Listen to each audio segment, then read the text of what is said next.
Welcome to Hair in the Hawthorn. We're back. Feels like forever ago.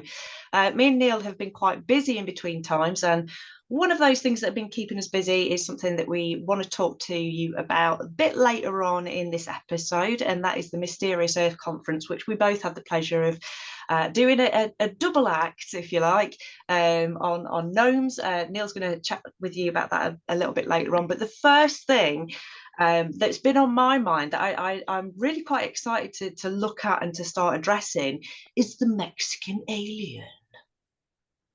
Now, Neil, you were saying that you've just had this on the periphery. What do you know about it? Just before we start getting into it, what snippets have you heard?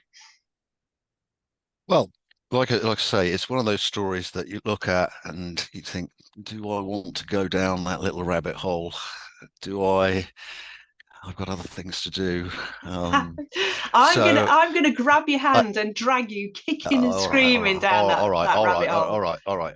What I know is that there was, I can't quite remember whether it's the Mexican Senate or the Mexican Congress who are having some kind of investigation into UFOs, as every government seems to be doing these days. Amazing, isn't it?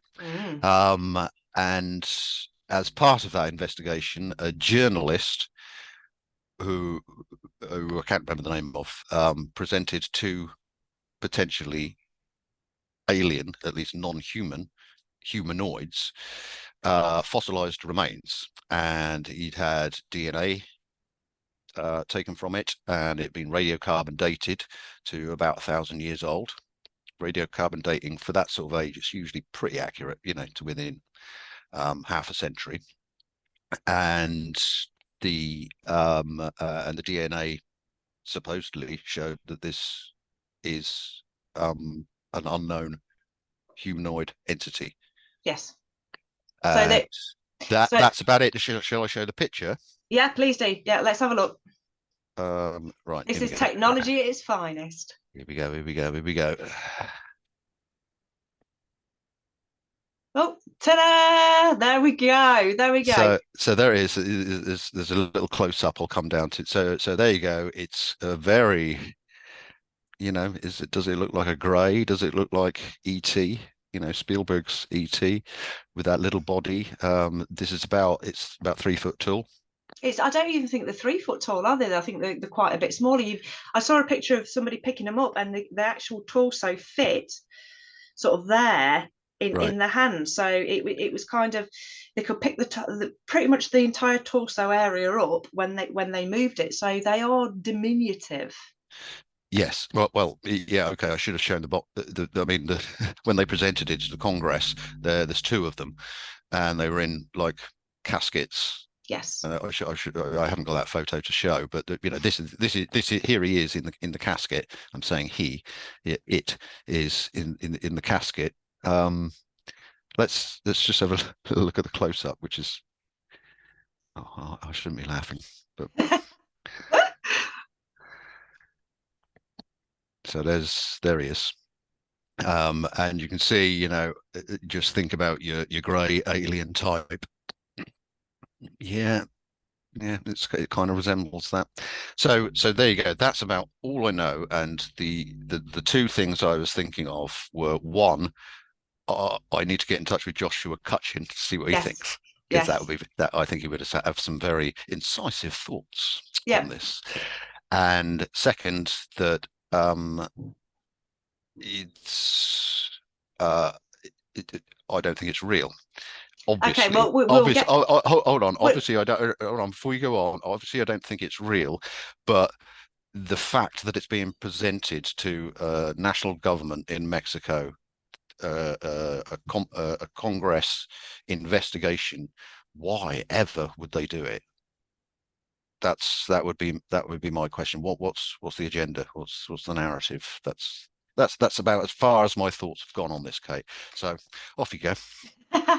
so I mean there is a whole raft of a rabbit warren that we could go into if we take these as fakes and forgeries. And like you, my first thought was that these are fakes and not very good. So I think you've got some images. I'll ask you to put them up in a minute. There's an artist down in Brighton who I followed for about 10 plus years, and he creates cryptid,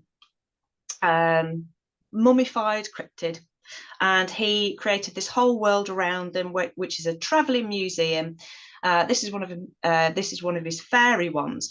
Now, the quality, I think, of his work as an artist to make something look mummified, petrified, that had shriveled down under natural conditions, is a much better quality than these beings that we're actually seeing in Mexico. So my first thought was I shifted over to his body of work, the quality of artistry that goes off when artists do sort of attempt to do these things. So one of the questions in my mind was, if these are a fake, they do look quite bad.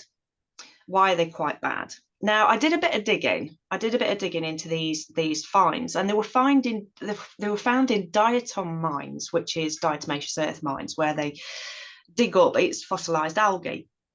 And that could be one reason that they'll come up with for why they look like paper mache rolled around in ready break. That's how I would describe them. They are paper mache rolled around in ready break. They do, don't they? They do look like they're rolled around in ready break. Yes, agreed. Yeah. So I mean, one of the things that they'll come back with and say is, because of these conditions, they're particularly, that they are conditions that produce that kind of mummification or calcification. One of the other things that has supposedly been done, and I'm saying supposedly, is that they have been MRI'd, and they have found eggs in these creatures. So I think there was an image of one with, I think it was 3 eggs. It was definitely more than 1 egg. Now, these eggs, in comparison to the pelvic structure of this being, are humongous, which opens up a whole other raft of questions. So apart from the art element, the art side of it, where I've seen artists pull these things off incredibly well in the past to a better degree, my first thought was, because of the size of them, these aren't classic greys. They're not classic greys. They're not big enough. The head structure's wrong for a classic grey. I'm no ufologist. They don't look right for that kind of alien, and it's a structure that I personally have never come across. Like I say, I'm no ufologist. It's my least subject that I find that I've got any knowledge from. But from what I do know is they look like fairies.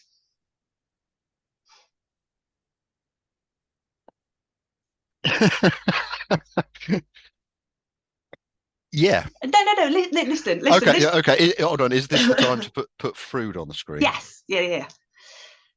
So here is a picture from Brian Froud and Alan Lee's famous Fairies book from 1978. Yeah.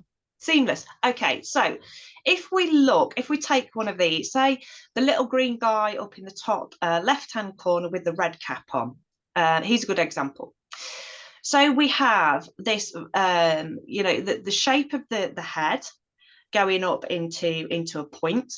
We have these almond eyes, which would sit in big sockets. We have a very small nasal and mouth area. The structure of the arm length and the leg length and the torso length kind of fit in with that kind of shape of these supposed aliens. Can you see where I'm coming from? You imagine that as a skeleton. You imagine that as a mummified skeleton. I can see it looking like, what? Did you not see those images and think they are very fey? Sure, but why would the fairies have a material skeleton? Now I've just been talking to somebody this evening about that, and about being locked out of an ethereal state of being.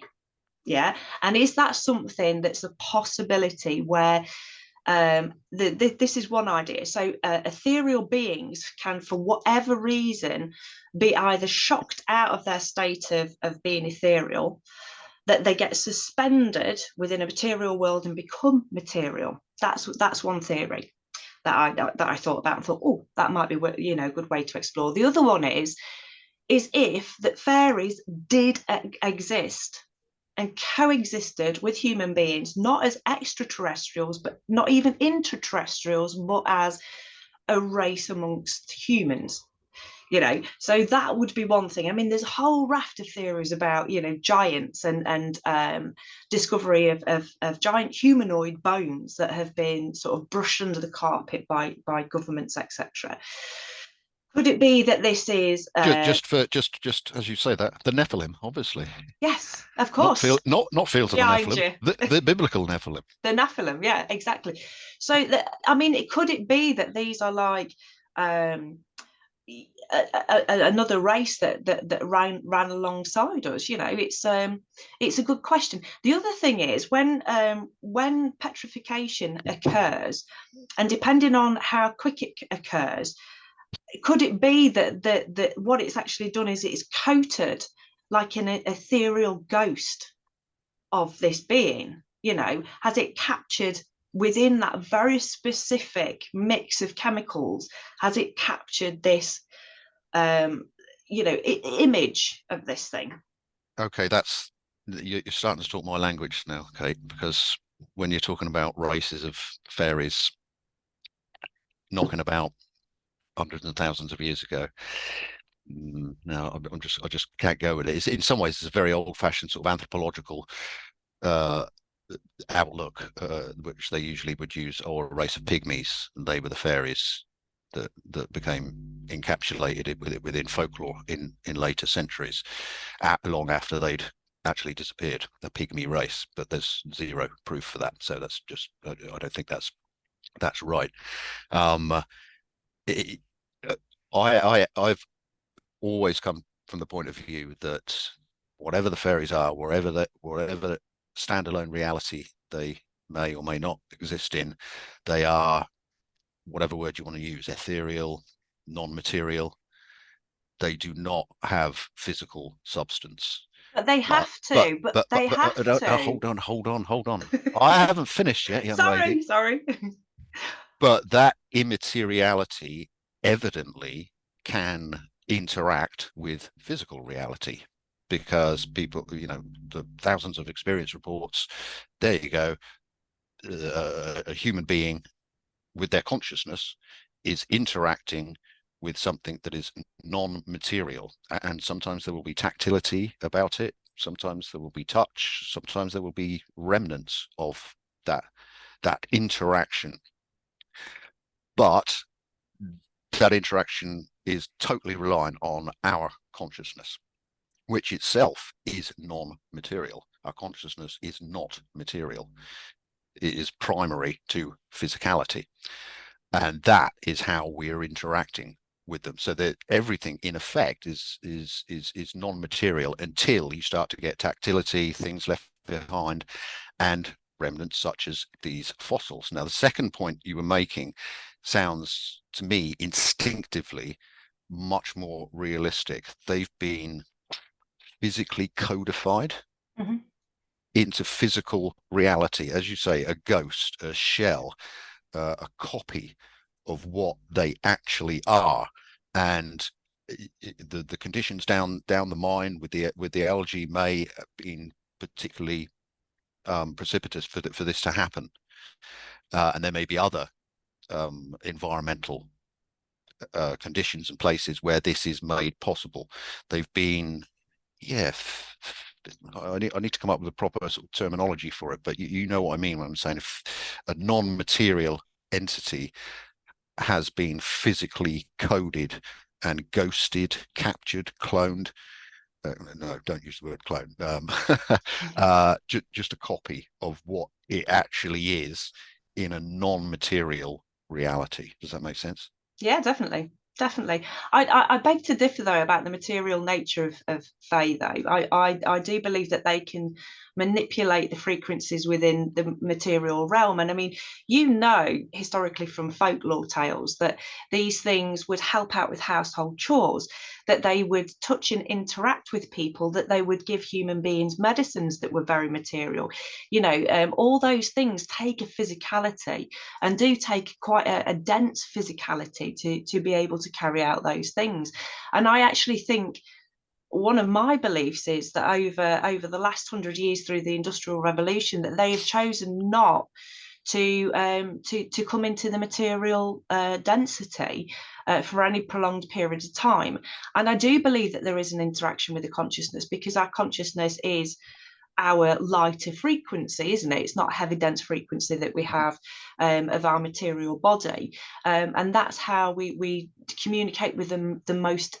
The easiest form of communication and interaction is through, if you like, a psychic or ethereal sense. I do truly stand by the fact, though, I think that these things can be physically material and can sustain that prolonged.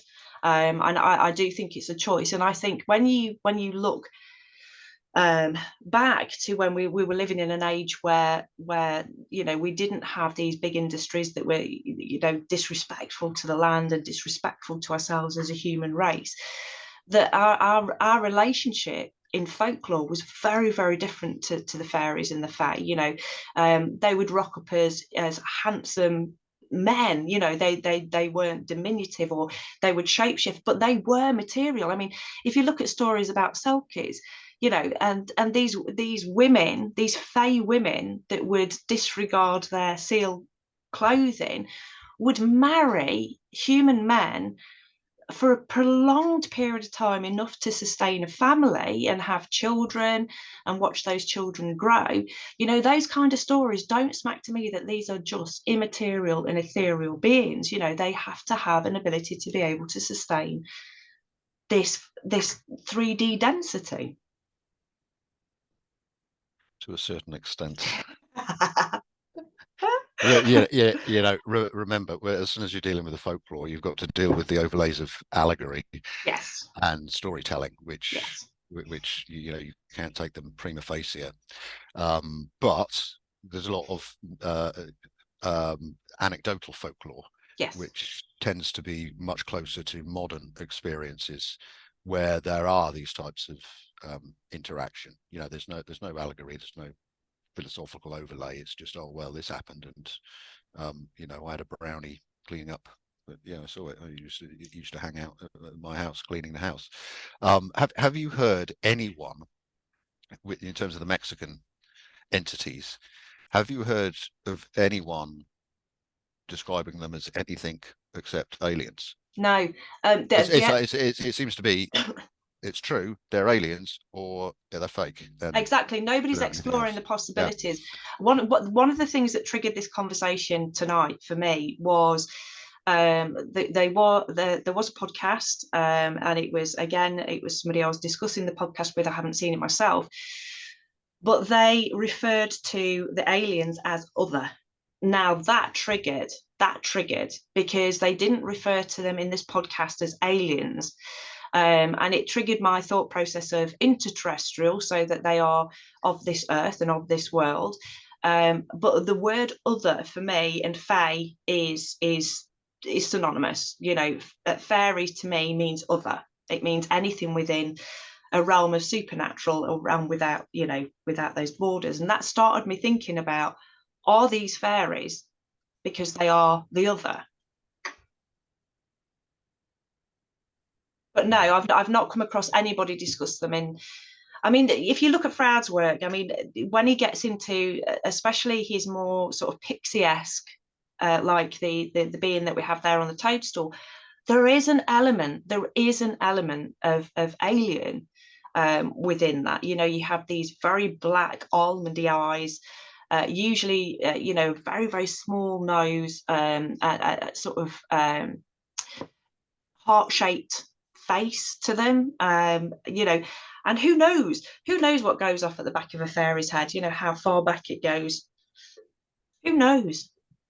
Well, I believe that they can, obviously, as you say, they're shapeshifters. They can appear in any guise they like, but there is probably a guise, a look that is the majority of certainly folklore encounters and a lot of, well, at least half of modern encounters where they do have these kinds of qualities. Mm-hmm. And, as we've talked about many times, the merging between the fairies of folklore and modern and historical folklore and modern day aliens, that there is a crossover. A lot of people don't like that. A lot of No. people don't want to countenance that these may be the same one and the same phenomenon, and maybe they're not. I'm not saying they are. I'm just saying there is an awful lot of overlap between encounters with fairies and with especially what are usually called aliens. Yeah, So, definitely. so, this is not a new thing now. Jacques Vallée was writing about it in the 60s. Mm-hmm. John Keel, Patrick Harper, and now Joshua Cutchin, all writing along these lines. Look at the similarities between fairies, UFO occupants, cryptids, ghosts. There is a crossover, and it's no good saying no, they're all different things, and we need to ignore that. Um, so so what's our conclusion on the Mexican I don't think there is one, alien? and I would like to put it out to people watching this about what your thoughts and feelings are. Mm. Um, this was just, I had a bubble up of different ideas and different questions when I was looking at it today, and like I say, it was that word "other" that really triggered me thinking. They are other. They're not what we have been led to believe are the classic grey. So even if they are, another alien type that we haven't come across. What does that mean? I mean, I'm going to put it out there. I'm with you. I think that this is a very bad, a very poor hoax. Not a hoax. I think it's a smokescreen for a lot of things, and there are rabbit holes that we could go down all day long because of what's going off in America and what's going off in the Americas and what's going off Well, globally. yeah, I was just about to say that I mean, if it is just a hoax, um, it's a very odd hoax. It's so many questions. If you accept no, it's a hoax that can't possibly be true. I'm putting my reductionist materialist hat on. No, it can't possibly be true because there are no other humanoid entities on planet Earth, and the evidence here is too ambiguous and it doesn't look real. It looks like a toy, and but then okay, you accept that. Well, why? Why would it go especially to the level of a state government, a big state government, Mexico? And I know it was only a part of a bigger investigation Yes. into the UFO phenomenon, but it was, they must have known this would go on around the world, and everyone, certainly in the UFO community, but also in the mainstream. I mean, it's on the BBC website. Yeah. Um, they must have known that would happen. So if it is a fake, what agenda is that pushing? It's and Mm. the whole thing about oh, it's a distraction. Well, it's not a very good distraction, is it? Well, it is It's, because we're talking about it, well, but yeah, we're talking about it instead of talking about the end of the world that's about to come. But so maybe.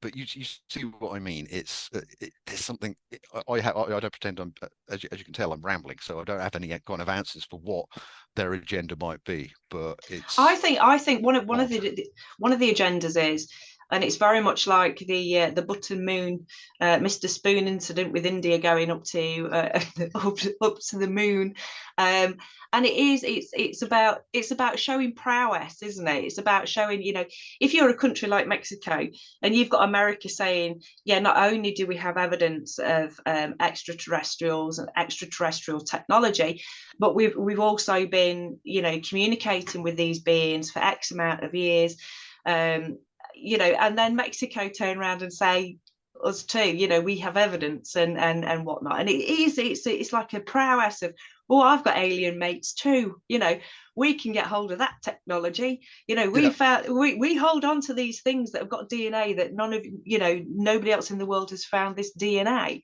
yeah. But until 2 or 3 years ago, even as short a time ago as that, if this would have happened 3 years ago, that yeah, well, they're nutcases. Yes. This is rubbish. This is, obviously UFOs don't exist. There's no such thing as aliens, no such thing as fairies. But something has changed in the last 2 or 3 years, especially when it comes to talking about UFOs and aliens, where you're suddenly allowed to do it. You're suddenly allowed. In fact, it's the thing to do. It'll be on the front page of the New York Times and on BBC's website and across the mainstream. And there's no tittering about it anymore. It used to be, the last story on the news, oh, someone's seen a UFO or a UFO occupant. Ha, ha, ha, isn't that funny? Isn't Mm-hmm. that silly? But they don't do that anymore. It's all kind of, oh my goodness, the aliens are here, without ever quite being here. Yeah, I mean, you and I know that it's the upper echelons of the elite that are taking the piss now. And on that note, you know, No, believing no, no, no. Let's keep talking about that. no, no, no, no, we'll Let's get use banned. lose some We'll get banned. subscribers. We'll get banned for being conspiracy corner. So, me believing that these things possibly are fairy, the segue that I'm going to give you, and I love that word, I'm nicking it off you. The segue I'm going to give you is, I don't just believe that the aliens are fairy. No, no structural wing thing going off there. So not Tinkerbell. I think there might be like Mexican gnomes, and that's a good introduction to the next part of this chat. See what I did there, Neil? Yeah, I did. It was very good. The professionalism of this podcast is just beyond anything. Um, yeah, gnomes. We can't possibly have a podcast without at least talking about the gnomes, and we're really going to talk about the gnomes now. Not Mexican gnomes, but Nottinghamshire gnomes. Because it was now, well, almost 2 weeks ago now, Kate and I were at the Mysterious Earth conference in St Anne's by the Sea in Lancashire. And this is a conference that's been going for several years. It's run by a chap called Neil MacDonald, great guy. He does his own tours around megalithic sites around Britain and Europe as well. And he sets up this conference every year, and apparently it's got bigger and bigger every year. And this year he had the help of a friend of the channel, Thomas Sheridan, who was there doing the emceeing and also presenting their own film of the Pendle Witches, which unfortunately Kate and I couldn't get there in time for because neither of us could get there for the Saturday, but we turned up on the Sunday. So it's a great conference. I think it'll be going on again next year if if we might think about going again. And and on the second day, on the Sunday, Kate and I gave a presentation. It was called Fairies in a Landscape: The Curious Case of the Wollerton Gnomes. Have I got that right? Wollerton, Woolerton. Wollerton, Wollerton. Wooderson. So, and what we, it was, 45, 50-minute presentation, and we did the double act thing. I talked about the connection between fairies in general and both first prehistoric monuments and then more modern, modified landscapes such as parks. Then Kate told everyone what a gnome was. and and then I told the story of the Wollerton Gnomes. I think everyone here will have seen our previous videos about the Wollerton Gnomes. They probably know the best part of the story. So I told that, and then Kate finished off talking about the cave systems beneath not just Wollerton but Nottingham in general, and how that might relate to gnomic type entities. And it was great. It was very well received. I think how big was the audience? About 150, 60, 70. Yeah. Something. So, a decent sized audience, and they were very engaged in what we were doing. And they were especially engaged because Kate pulled a little trick out of her hat at the start to ensure they stayed engaged. And that's what we're going to be talking about. Yep. So I did my teacher thing in a past incarnation. I was a teacher, and one of the ways to keep people listening to what you're talking about is to give them a task. And we genuinely did want people to do this. We had in front of us a group of people who, from all different backgrounds, all different walks of life, and all different perspectives. And it was just such a golden opportunity to get some feedback from people about their thoughts and ideas. Um, uh, because that's going to help us and add to our ongoing research into the Wollaton gnomes. So I handed out a load of post-it notes, gave everybody a pen, did the whole teacher thing, told them, we would like any kind of questions, queries, whatever.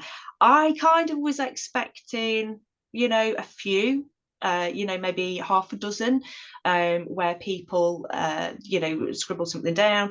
Usually people can be quite shy about this kind of thing. But to my delight, I literally came home with a great big wodge of questions, queries, ideas. And as I flicked through them just after we did our talk, and I was seriously impressed, seriously impressed. We want to address some of these because I think that they're going to be really interesting for you guys to listen to, because some of them are quite overarching. We're not going to get through them all. We are going to come back and hopefully get Thomas Sheridan back with us to revisit some more of these. Maybe fairly soon. We'll see if we can get him back fairly soon, because we do like having Thomas on. He's got a really good perspective on things, and yeah, he grounds me, which is great. Neil doesn't tend to do that. I tend to talk about Mexican aliens when it's just Neil, because he lets me get away with it. So one of the questions, I'm just going to run through these willy-nilly, if you like.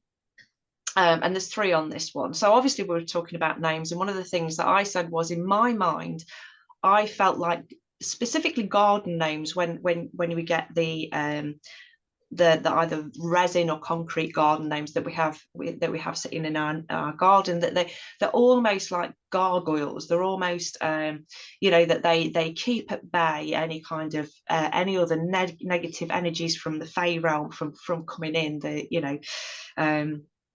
So this question is, are garden gnomes used like scarecrows? So yeah, I believe they are. Or do they attract the gnome community? Now, I thought that was interesting as a fairy thing as a whole, because I've often talked about people having fairy altars in their house or fairy gardens in their garden, and not being specific enough about what energy that they want to come to those altars or to those gardens. And then they wonder why they have all kinds of weird activity go off in the house or weird things going off in their garden. But with gnomes, for me, they have a very specific job that we understand. We understand the gnome's job is to help in the garden and to look after the garden, to look after the birds and the beasts in the garden. So we have instantly that positive connection, and put that positive energy into that being and pull it back. What are your thoughts on that? Yeah, no, I agree. The the it's a kind of manifestation. You're manifesting by putting a garden gnome in your garden. You are bringing that type of energy, whether you know it or not. I would suspect most people's garden gnomes don't know that's what they're doing. Mhm. And I think this goes for all the other things. Some of the things that sometimes come across as quite twee. Well, garden gnomes, people are always a bit vulgar. But no, it goes deep. It goes deeper than that. And things like, the fairy doors in the trees. Um, they when that little fad first started happening, I was a bit annoyed about it. It was It's ridiculous. You people are taking the fairies for granted. They're not to be messed around with like this. But I definitely get the impression, and I'll come back to why I get this impression. But I get the impression that they like them. There's a good energy around. Whenever you see a fairy door, it's that's charming.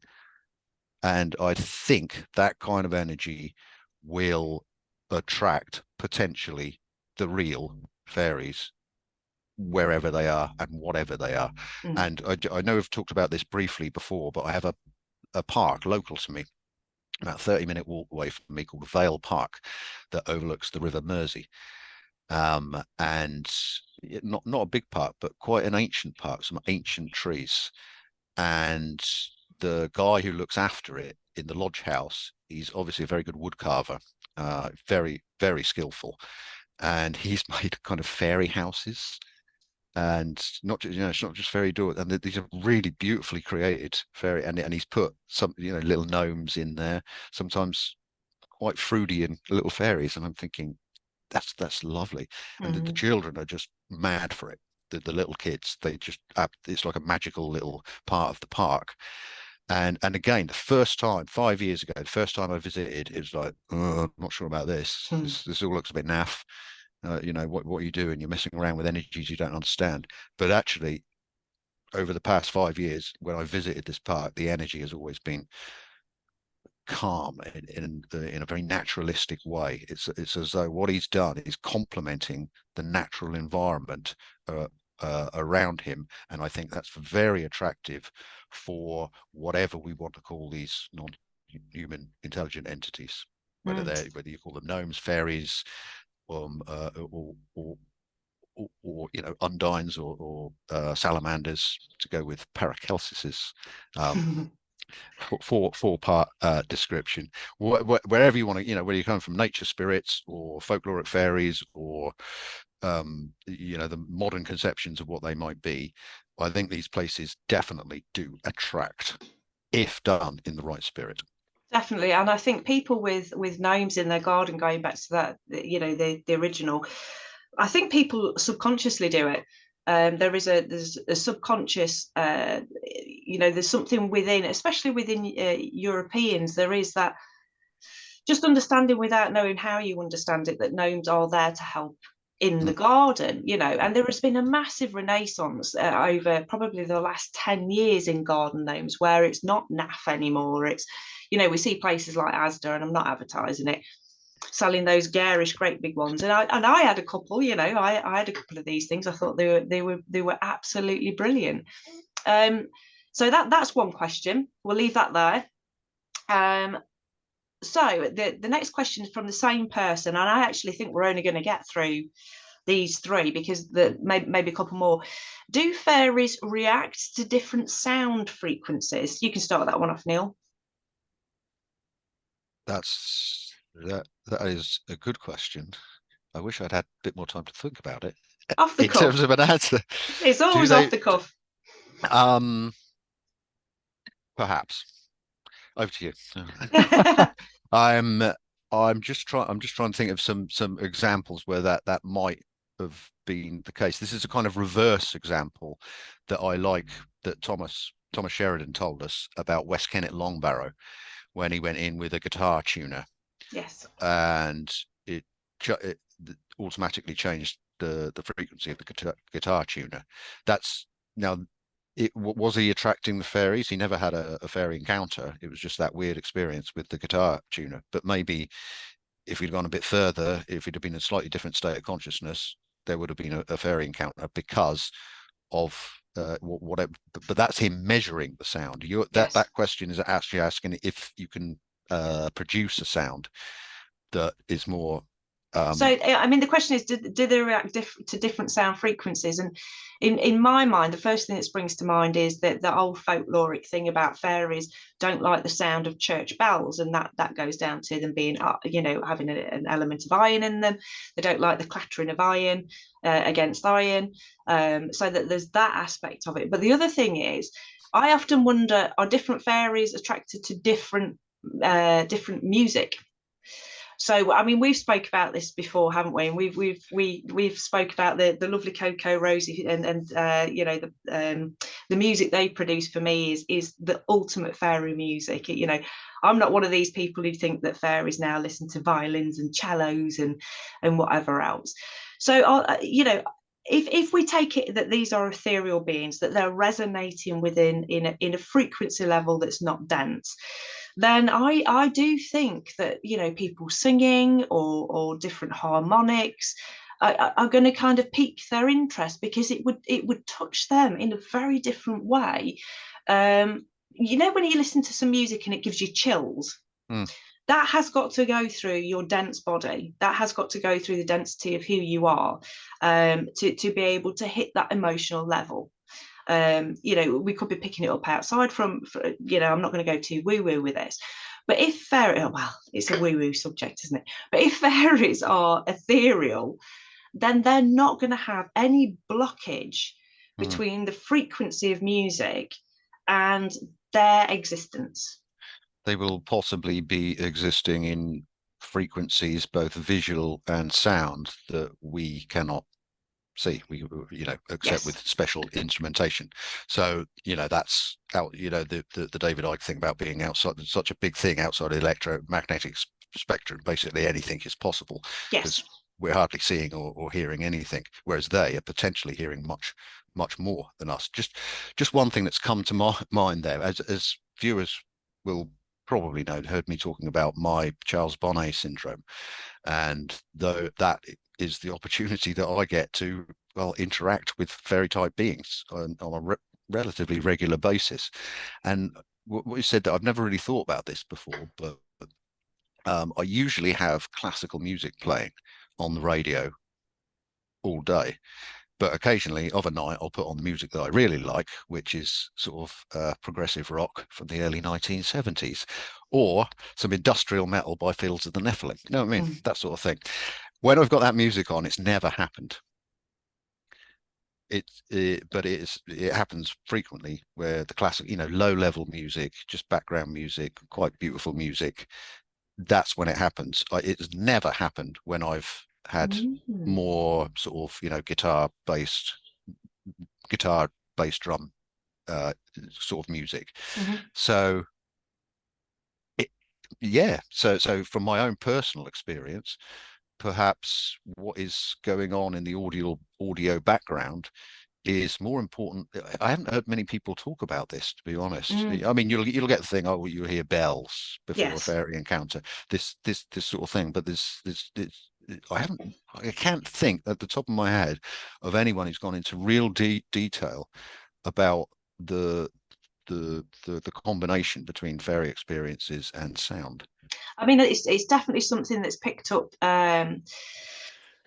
interest within the paranormal field within the last probably 5 years, where maybe more, where people are using sound frequencies to be able to create either portal experiences or to raise the frequency within rooms or buildings to be able to see if that affects our interaction with the spirits of the dead. That's, you know, it's absolutely widespread, you know, from just playing hertz to actually playing music. When I've been out to different locations, we've done things like play music of the time. You know, if it's like there's an air base that we've gone to and it's a particular period of time that air base was used and it's got a haunting, then we'll literally play that music to see if we can elicit a response. It's interesting that you say though about there's two things that come to mind when you were saying about the prog rock and the kind of industrial gothic stuff.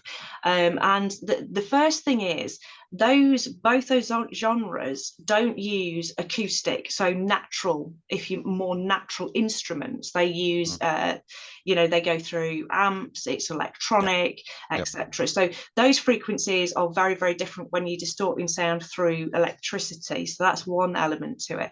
The other element is that maybe you are attracting, and maybe there are pockets of fae that are attracted to that music, but for whatever reason your antennae isn't picking up on them. I mean, you Mm. know, from my experiences, that's literally the kind of fae that I pick up on, is the Mm. ones that would listen to, like, you know, Van Megan, generator. yeah, or Megadeth, or, you know, or Danzig, or somebody like that. You know, they would, or even noise core. They're the kind of, and they'd get that kind of ADHD energy from that kind of thing. And I wonder whether that pitch of frequency through electric.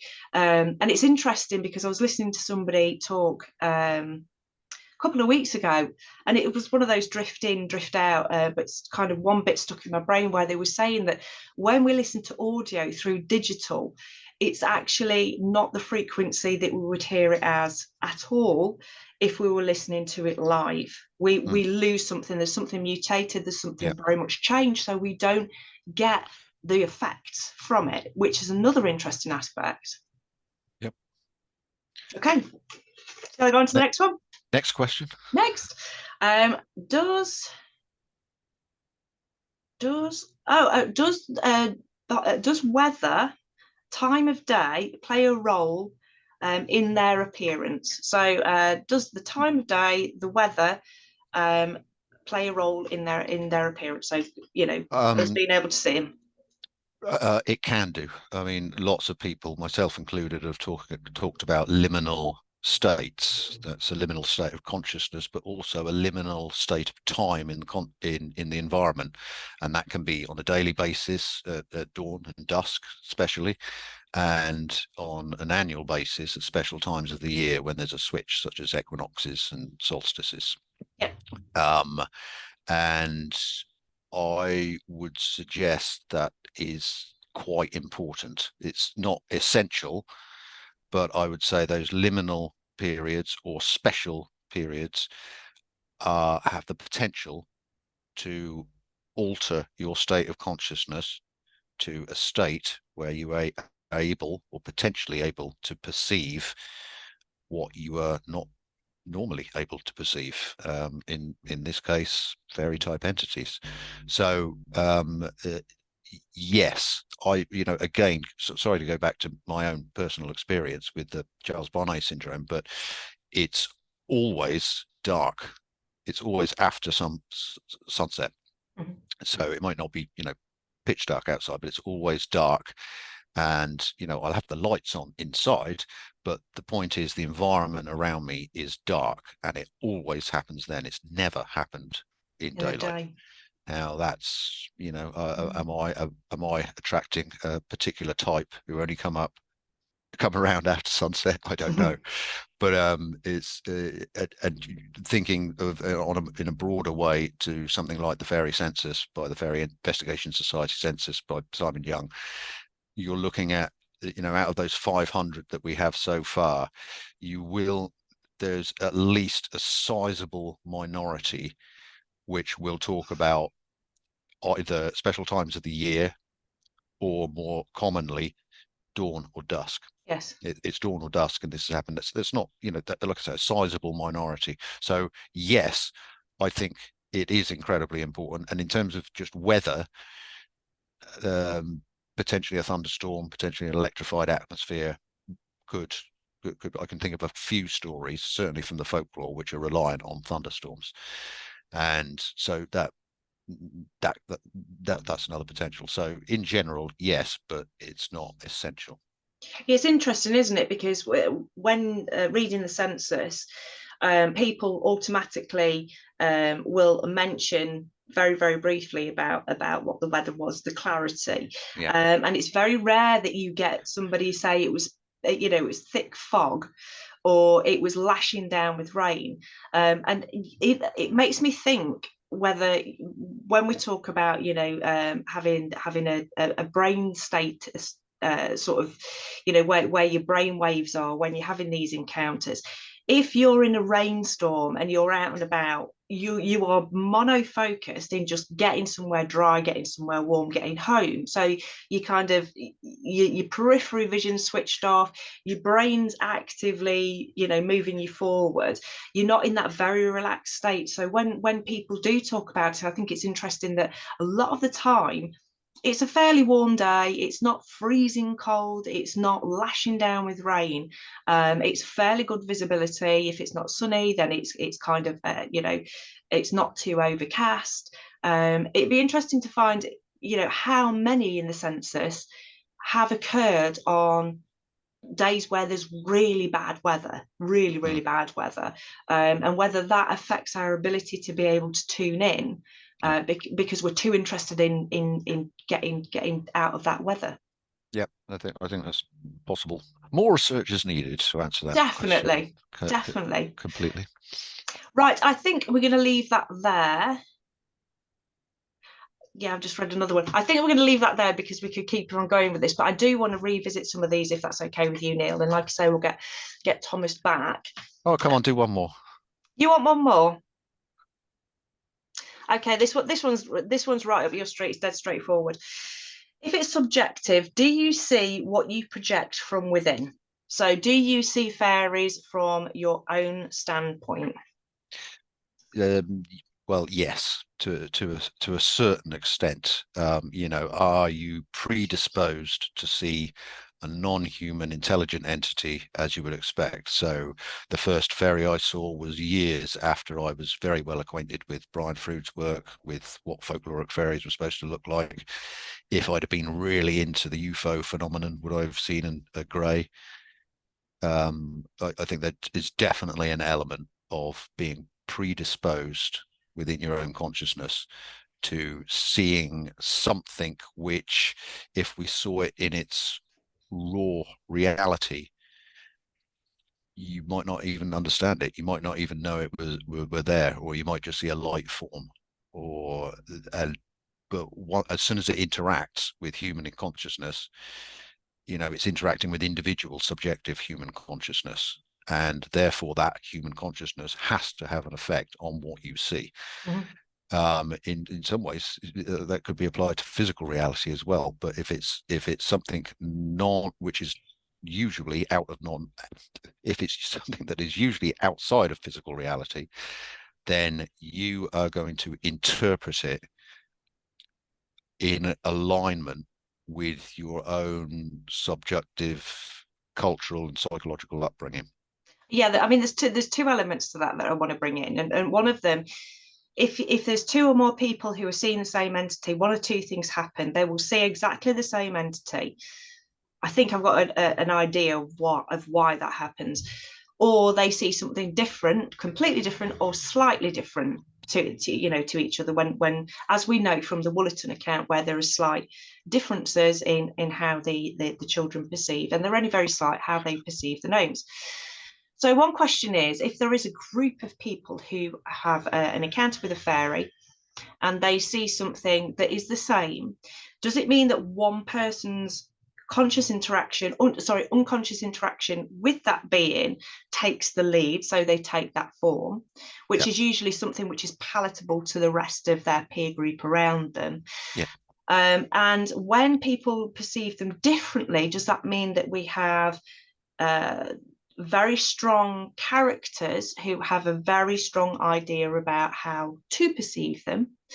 There's a third element to this, and it's an element that I like the theory of. And the theory is that these beings will show themselves in a way that expresses what they are within their world and within our world.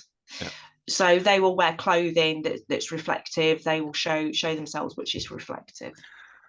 Yeah, all of the above, really. It's there's no you can't just say, oh well, everyone's seeing their own subjective version, because those multiple witness encounters, even if there's some slight difference, or you've got to account for memory. How long Yes. ago did it actually happen? What are those memories? How has your memory infected the other person's memory, and so you come to sort of an alignment. Is that true? There's so many things going on there. But in general, multiple witness encounters where people say, yeah, we saw more or less the same thing, um, is it sort of goes against the purely subjective view that you are just predisposed to Yes. see what you've been culturally informed to see. Mhm. There's got to be a bit of that going on. Mhm. But that's not the whole story. That can't be the whole story to that. Yeah, totally agree. Totally agree. Like always, these questions, because of the slippery nature of Fae, are just they can go anywhere. And we can talk about this stuff for hours and hours and hours.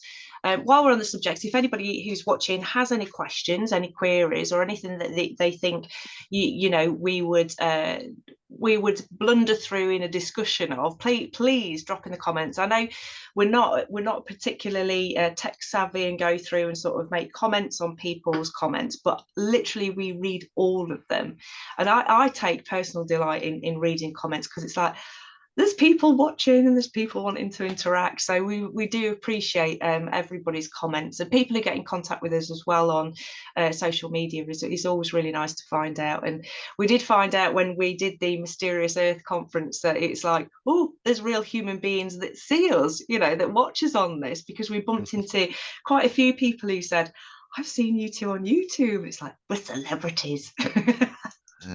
I think we're not even Z-less No, celebrities. Are we? no.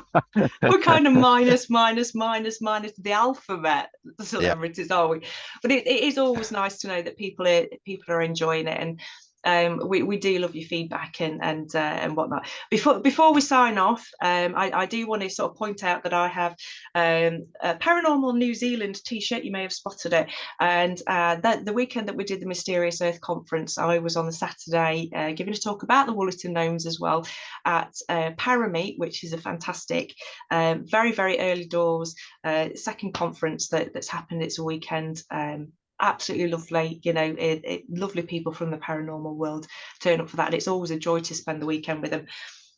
But one guest, Mark Wahlberg, he Wallbank, that's really bad, sorry, flew over from New Zealand. He was the furthest guest, and we were all complaining because we traveled like 2 hours to get to the venue, and this guy had done like a 36 non-stop. It's and he rocked up. He hadn't even been in the country a day, and he was rocking up that weekend and coming along, and he gave a talk about paranormal New Zealand. So check him out. So it's haunted www.hauntedauckland.com. I don't usually do this, but a great guy, and he gave me a free t-shirt. So I thought I'd give him a shout out to the work that he does. So go and check him out. Bit of shameless promotion. If you want a shameless Yep. promotion on Hair in the Hawthorn, please send any gifts to me or to Neil. Small payments ensuing, that would be absolutely perfect. And I'll leave it at that. No, we don't want any. And last time I did that, I ended up with a very expensive book and felt very, very guilty for a very long time. And so anyway, I'm going to call it quits So because yeah, so don't send them to Kate. Send them to Neil. yeah, send I them to I Neil. He's I got I, no guilt. I have no morals or ethics on this at all. Yeah, free t-shirts are nice though. So if you want a bit of free advertising or whatever, if you've got artwork, or artwork would be nice. We've got some artists coming up actually that we're going to be interviewing over the next few months, and some really interesting people lined up. Been a bit slack lately, and I think it's going to get a bit slacker because my world's gathering in boxes at the minute for a move, so I think we might be a little bit quiet, other than me and Neil chatting and chewing the cud. Well, we do have a few guests lined up, but these things take time. So if people can bear with us, we're not the sort of people who can churn out a podcast every week or well, every month is about as good as we can do, isn't it? But we do try, and we do appreciate everyone who tunes in and makes comments and just says good things about what we're doing. It's just so we know we're not just talking to each other. That's fine. That's fine Yeah, for me. yeah, well, yeah, but You want the post alphabet Z list notoriety. We do need to mention before we go. We do need to mention this, that next weekend is the anniversary of the Woollerton Gnomes, and you've probably seen before that we have been out as a collective. We gathered earlier on this year in Woollerton to do a bit of investigation. We're gathering again, so we will report back to you on our findings there. You can find the first video on YouTube, and that's the Modern Fairy Encounters. That's Joe Hickey Hall's YouTube channel, and you can see us rambling around the park looking like last of the summer wine, out hunting for gnomes. That's how I remember it. you speak for yourself. Last the summer ride. That's all You can right. be Well, Clegg. thanks. And on that note, I'm going to Yes, say, but before you say goodbye, we yeah, need to let's go full circle go on on, this. Let's go full. go back to the ready break alien. There he is. There he is. Absolute dead, 100% authentic alien being I there. am so gonna have a go at making one. I know I could muster one up that looked better than that in an afternoon. Challenge on. I'm going to be selling them. I'm going to put them on eBay and make a fortune. Genuine Mexican diatom mummified aliens for sale, including eggs in abdomen, and people can chip them away. Yeah, I think trades and description might get a bit on your back for that one. But, yeah. Well, should I call it the taco alien or The You can. No. Why? All right. End the podcast. We're going to get chucked off YouTube. All right. Thanks, guys. Thank you, Neil. Thank you. See you all later. Bye.